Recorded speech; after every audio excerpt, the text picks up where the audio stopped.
केपी ओलीले के भन्नुभएछ, यो संहिता भन्ने कहाँबाट आयो, यसको मागै थिएन, यो संहिता खारेज गर्नुपर्छ, संविधान सुधार गर्नुपर्छ भन्नुभएछ। यो देश बस्न योग्य बनाउने हो भने अब विचारभन्दा माथि उठ्नु पर्यो, देशलाई माथि राख्नु पर्यो, धर्म संस्कृति सभ्यतालाई माथि राख्नु पर्यो र पुरै नमिल्नेहरू, जानी दुश्मनहरू अनि देशमा राज संस्था चाहिन्छ भन्नेहरू चाहिँ आपसमा एकले अर्कोलाई गाली गरेर बस्ने सभ्यता र यो नेपालको परिचय जुन नेवा सभ्यता र संस्कृतिसँग जोडिएको छ त्यसलाई जोगाउनको लागि पनि राज संस्थाको पक्षमा बुलन्द आवाज गर्नु पर्यो। विभिन्न पार्टीमा हुनु होला, त्यो फरक कुरा हो। वैचारिक रूपमा होइन, राज संस्था चाहिँदैन, एउटै वंशको व्यक्ति चाहिँ सधैँ राजा हुनु हुँदैन भन्नु होला, त्यो फरक कुरा हो। तर विचारभन्दा माथि धर्म संस्कृति र सभ्यता छ भन्ने लाग्छ भने, विचारभन्दा माथि यो देश छ भन्ने लाग्छ भने अब काठमाडौँको नेवाहरू, काठमाडौँ उपत्यकाका नेवाहरू, देशभरिका नेवाहरू चुबलाएर बस्नुपर्ने स्थिति छैन। यो एउटा अंश भयो तपाईहरुको लागि। अब दुईटा अर्को अंश म के भन्न चाहन्छु भने, हेर्नुहोस्, फेरि मैले भने हामी यो पाटन दरबार स्क्वायरको प्राङ्गणमा छौँ। यदि भिजन भएको, दूरदृष्टि भएको, यो देशको धर्म संस्कृति र सभ्यताप्रति साँच्चीकै चाख भएको, त्यसलाई जगेर्ना गर्ने सोच भएको र त्यो जगेर्ना गरेको सभ्यता र संस्कृति अर्को पुस्तालाई हस्तान्तरण गर्नुपर्छ भन्ने विचार भएको, नेतृत्व भइदिएको भए के हुन्थ्यो आज? यहाँ तपाईले क्यामेरा घुमाउनु भयो भने यहाँ यत्रो सभ्यताको केन्द्र, विश्व सम्पदाको केन्द्रको वरिपरि नेवा शैलीका वास्तुकलाका घरहरू भत्काएर तपाईको पिलर खडाएर घरहरू बनाइएको छ। यदि त्यो भिजन भएको, त्यो दूरदृष्टि भएको नेतृत्व हुने हो भने सरकारले यति प्रतिशत अनुदान दिन्छ, यो वरिपरिका क्षेत्रको घरहरूको अग्रभाग सबै नेवा वास्तुकलामा बनाउनै पर्छ भनेर भन्न सकिन्थ्यो। त्यो गरेको भए यो कस्तो देखिन्थ्यो? यो परिसर, यहाँका तारहरू वरिपरि व्यवस्थापन गर्न सकेको भए यो परिसर कस्तो देखिन्थ्यो? यो चानेचुने ठाउँ हो, यो त नजिकको देउता हाम्रो लागि हेला भएको हो। यही ठाउँ युरोपको कुनै विकसित देशमा भइदिए भए यसको यो परिसर कस्तो हुन्थ्यो? अझ त्योभन्दा पनि दूरदृष्टि राख्ने नेतृत्व भइदिएको भए सायद के भन्न सक्यो होला भने, संसारका अन्य ठाउँमा भएको छ, हामी चलेको चलन चल्तीको मूल्यभन्दा दोब्बर मूल्य दिएर यो परिसरको वरिपरि मानिलिउँ 1-1 किलोमिटर अथवा आधा किलोमिटर अधिग्रहण गर्छौं र त्यो सम्पूर्ण क्षेत्रलाई नेवा वास्तुकलामा र यो दरबार स्क्वायरको वास्तुकलामा मिलेर गरेर विकसित गर्छौं भनेर भन्थ्यो होला। त्यो सोच छैन, त्यो क्षमता छैन, त्यो दूरदृष्टि छैन। त्यसो हुनाले हाम्रो त जिन्दगी यसै गरी बित्यो, तपाईहरु जस्ता युवाहरूको जिन्दगी पनि यसै गरी बित्दैछ। यो सन्देश पनि प्रवाह गर्दिनु। र तपाईले भन्नुभयो एक दुईटा प्रश्नहरू पनि छन्, जस्तो चाहिँ सबै कुरामा जात्रादेखि लिएर सबै कुराहरूमा नेपालका चाहिँ नेवारहरूसँग जोडिएका होस् चाहे अरूसँगै जोडिएका होस्, राजाको चाहिँ प्रमुख भूमिका हुन्छ। तर राजतन्त्र आउन दिनु हुँदैन भनेर 12 बुँदे पक्षधरहरूको कोठे बैठक तपाईले, राजनीतिका हेड सरहरूको कोठे बैठक तपाईले देख्नु भएको छ कि छैन सिंहदरबारमा? त्यो 12 बुँदे हामी एक ठाउँमा सब यो व्यवस्था उल्टाउन दिनु हुँदैन भनेर 12 बुँदेमा 7 दल र माओवादी गरेर 8 दल थिए। अस्ति 12 बुँदेको बैठक गर्दाखेरि त्यो 12 बुँदेवालाको 3 दल मात्रै बाँकी रह्यो।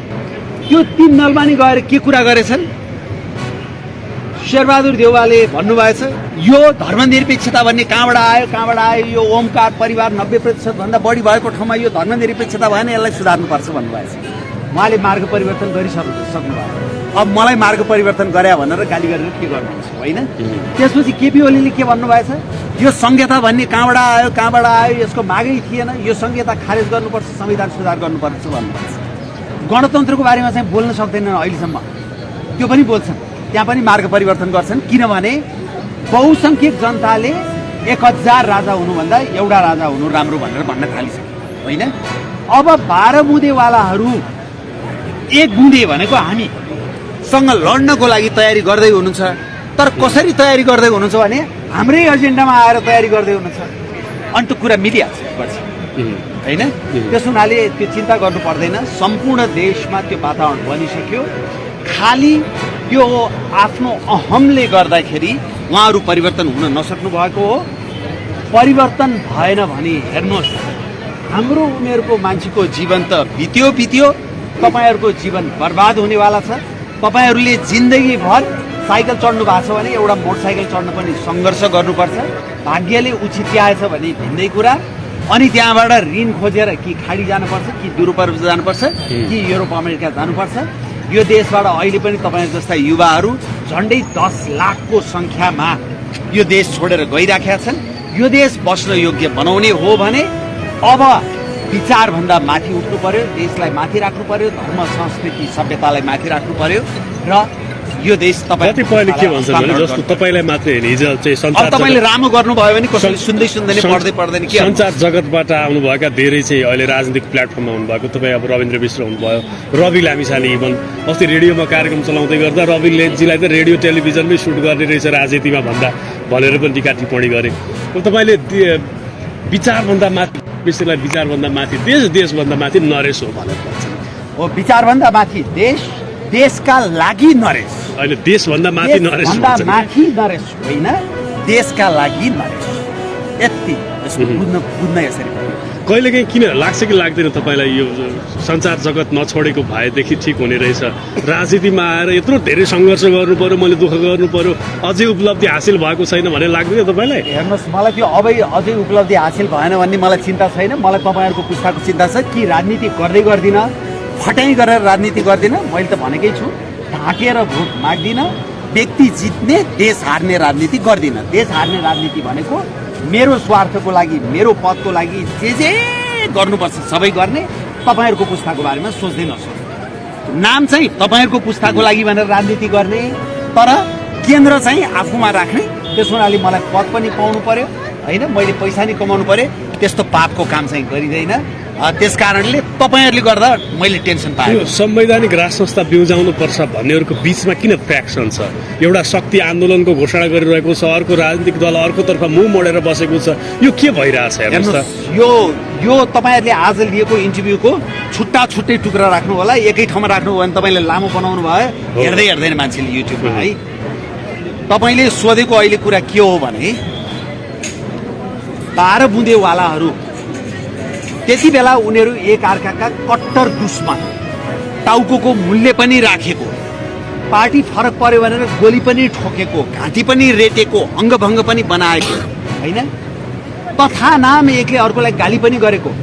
उनीहरू चाहिँ मिलेर एक बुँदे भनेको हामी, राज संस्था चाहिन्छ, सनातन हिन्दू राष्ट्र चाहिन्छ, संहिता खारेज गर्नुपर्छ यो देशको दूरगामी हितको लागि भन्ने हामीसँग एक बुँदेसँग लड्नको लागि एक ढिक्का हुने, कुरै नमिल्नेहरू, जानी दुश्मनहरू, अनि देशमा राज संस्था चाहिन्छ भन्नेहरू चाहिँ आपसमा एकले अर्कोलाई गाली गरेर बस्ने।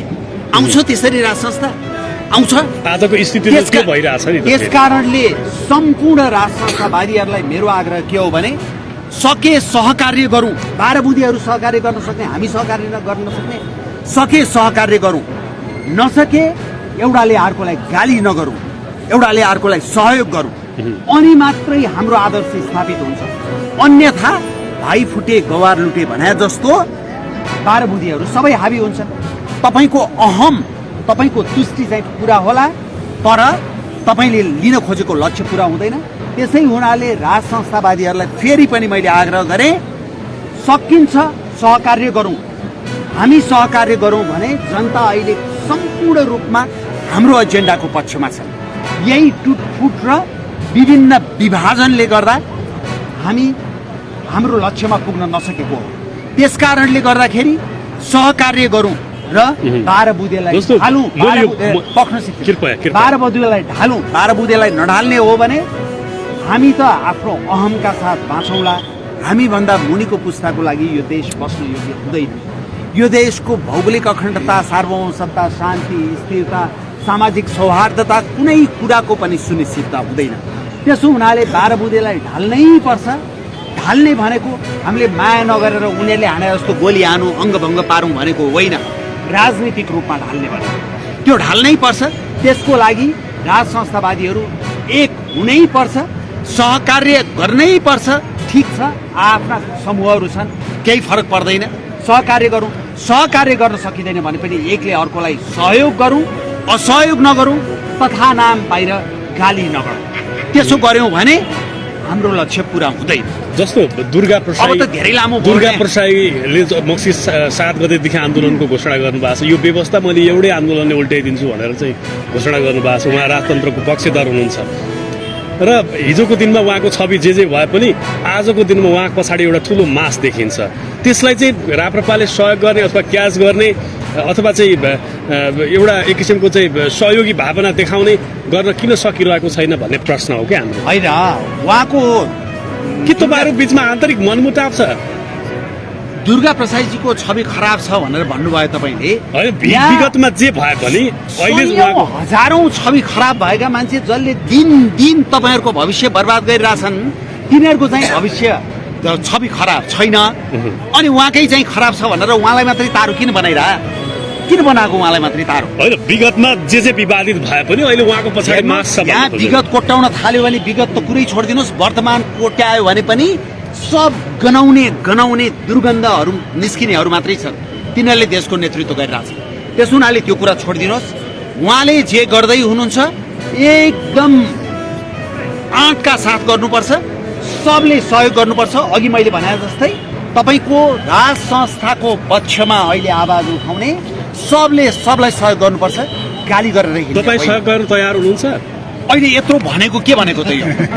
मक्सिर 7 गतेदेखिको आन्दोलन कान कहाँ थियो? होइन, राजनीतिक दलहरू अहिले डराएका छन्। हाम्रो राजनीतिक दलहरूमा एक किसिमको सन्तास छ। यो व्यवस्था बुढेहरू सन्तासमा छन्। हामी किन डराउने? यो त हाम्रो लागि त माहौल बन्दैछ, सबैको लागि माहौल बन्दैछ। जुन लक्ष्यका लागि हामी उभिएका छौँ त्यो लक्ष्यको लागि कहिले कसैले मोटरसाइकल र्याली गरेका छ, कसैले धार्मिक पदयात्रा गरेका छ, कसैले तपाईँको आमसभा गरेका छ। अब 7 गते तपाईँको विशाल तपाईँको आमसभा हुँदैछ, होइन?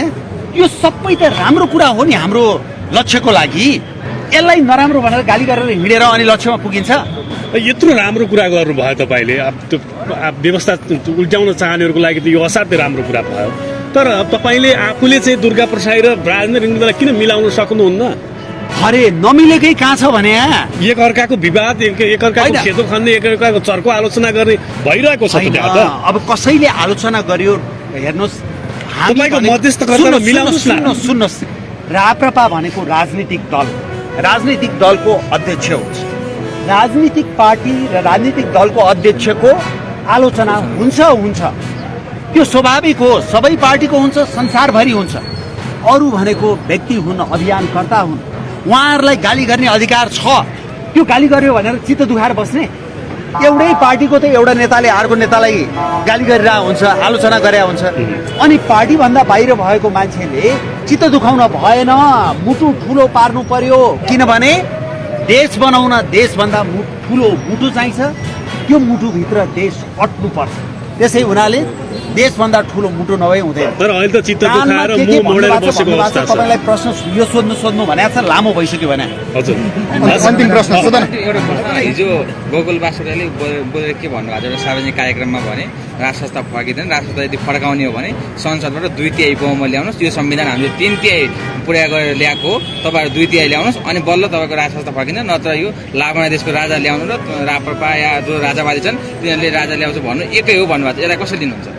उहाँहरूले चाहिँ सब फट्याइ गरेर जन्म सङ्ग्रह नगरिकन नयाँ तपाईँको केही पनि जुन आम रूपमा देशको दीर्घकालीन हितमा असर पर्ने विषयहरूमा संसारभरि जसरी जनमत सङ्ग्रह हुन्छ अनि मात्रै निर्णय गरिन्छ, त्यो निर्णय नगरिकन त्यति बेलाका विवादमा भएका 3 पक्ष, माओवादी, 7 दल र राजा, 3 पक्षको बीचमा कुरा गरेर निरङ्कुश राजतन्त्र मात्रै फाल्ने, निरङ्कुश मात्रै फाल्ने भनेर 12 बुँदे सहमति गर्ने।